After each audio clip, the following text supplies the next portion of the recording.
fa ity no fanontaniana lehibe mipetraka. Manana an Jesosy ve ny FFKM? Ny zavatra anananao ihany no azonao zarena amin'ny hafa. Mikasika ny hoe rafitra napetraka Andriamanitra ny FFKM, tsy manam-potoana nazavana an'izany aho eto. Dia amporisiko ianao nametraka amin'ny fanontaniana hamaky ny boky Ce que dissimule la laïcité de l'État et la mondialisation amin'ny ery amin'ny librairie mixte. Ampatsiviko anao pieno fa ny librairie mixte dia tsy any Analakely intsony fa nifindra amin'ny Victoria Plaza rihana voalohany ampitany Kofarma eny Antanimena. Ilaza koa moa le pieno fa manjary miraviravy tanana ny pieno mieno ahy mitsikera ny FFKM mba tsy raviravy tanana ianao. Izao ny torohevitra omeko anao. Vakio tsara ny Baiboly. Adinoy ny zavadrehetra no heverinao famarina nampianarana anao ka ny zavatra tena lazainy Baiboly no raiso, indrindra mikasika ny fahatanterahany faminaniana amin'izao andro farany izao. Ny fanafian'ny Goga avy any Magoga, ny fahavetavetan'ny fandravana tafiditra amin'ny fitoerana masina, ny fiavian'ny Antikristy, ny fahoriana lehibe efa manomboka izao. Vakio koa ny bokin'ny Daniela, ny bokin'ny Apokalipsy, misy ny Bibidia, ny loza fito, ny tombokase fito, Babilôna lehibe sy ny sisa. Aza mientehitra amin'ny olona ianao na mpitondra fivavahana aza, araka ny teny soratra masina manao hoe aza matoky ny lehibe na ny zanak'olombelona izay tsy mahavonjy. Jesosy irery any jerena, satria Jesosy irery any no tsy miova omaly anio sy mandrakizay. Farany reso Jesosy ho tomponao sy mpamonjinao. Raha tsy mahay manao an'izany ianao, misy mpanompon'Andriamanitra manana an Jesosy vonona anampy anao. Raha mitady azy ireo ianao, toy ny mitady arena na fenina, azoko antoka fa tsy maintsy iona aminy ianao, satria izay mitady no mahita, izay mandondona no hovoaina. Raha manao izany rehetra izany ianao pieno nametraka amin'ny fanontaniana tamin'ny voalohany Aogositra, tsy raviravy tanana itsory ianao fa hitraka. Amin'ny fotoana milamina no afaka manao ady hevitra filozofika mikasika an'Andriamanitra ny zanak'olombelona, toy ny hoe tsy misy Andriamanitra e, ate aho hoe opium ho an'ny vahoaka ny fivavahany e, samy manana ny finoany e, ajao ny laïcité de l'État e sy ny sisa.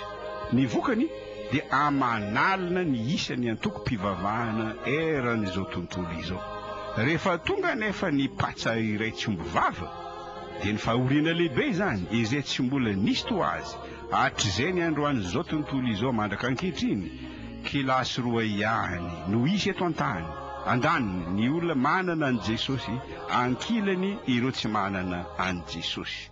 Anisan'ny zavatra hitranga amin'izany fahoriana lehibe izany ny loza lazainy Apokalipsy rehefa tsofina ny trompetra fahadimy. Amin'izany voaina ny varavarany lavaka tsy tanonoa ka hivoaka avy eo ireo demonia masiaka no gadraina tao tamin'ny androny Noa. Novonoina tamin'ny nofo Jesosy fa novelomina tamin'ny fanahy, dia nandeha izy nitoroteny tamin'ireo fanahy ao an-tranomaizina ireo, fanahy tsy nanaiky Andriamanitra tamin'ny andron'ny Noa. Ampijaly ny olombelona no zavatra ataon'ireo demonia masiaka mitovy amin'ny valala ireo. Kanefa ny olona tsy manana an Jesosy ihany no azo ny ampijaliana. Araka ny fitenin'ny soratra masina azy, ny olona tsy manana ny tombo-kasen'Andriamanitra eo amin'ny andriny. Raha tsy manana an Jesosy ny olona iray, reraka ny fony no ny fahatahorany sy ny fiandrasany izay zavatra ho tonga ambonin'ny tany, satria ho hozongozonina ny herin'ny lanitra. Ny olona manana an Jesosy kosa faly, ravo dia mitraka eo anatreny zava-misy manahirana ankehitriny, satria fantany fa izany no famantarana fa manakaiky ny andro fanavotana azy, satria ho avy tsy ho ela Jesoa. Dia eto no mikatona tomboky lahy sy tomboky vavy sy ny dinidinika ny rahantsika tamin'ny namana rain-dronazy. Matevitevina ny hevitra nentina teo a no resantsika ny mikasika ny hoe tolotra politika tahaka ny ahoana no tokony ho azo apetraka ao ambadika zao olana manahiran'izao. Nentintsika ny hoe hitranga ve ny fifidianana sa mankaiza. Resantsika ny fampiororona, ny tsy filaminana na eto anatiny na ny ivelany. Resantsika ny mikasika ny lafiny ara-toekarena, indrindrandrindra ny jirama. Ary no resahana faraparanteo a ny mikasika ny CES vaovao sy ny FFKM. Dia anjarantsika no mitsakotsako sy misainitsaina ny amina hoe ataontsika ahoana ty firenentsika ty a, ahoana no atao misotra andeha ho aiza isika izao. Ka eo anatrehan'izany dia maro ny fanontaniana mibosesika, ny fotoana raha teo mandeha, isika dia somary mihodinkodina eto ihany ka dia zany rehetra zany no isaorananao mitafotafo andriamatoa Rainjonary tondra n'izay dinidiniky izay, ary heverina fa misy ny ataontsika hoe fiantefandrany any amin'ireo sokajin'olona samihafa manaraka ny onjam-peo, ary dia amin'ny alalan'ireo mpiaino ireo indrindra andriamatoa Rainjonary no isaorana mitafotafo anao a, mankasitraka mankatelina ary maniry ny anananao tombonandro hatrany sy fahasalamana hery tanjaka, ary anambinan'Andriamanitra anao sy ny ankonanao mba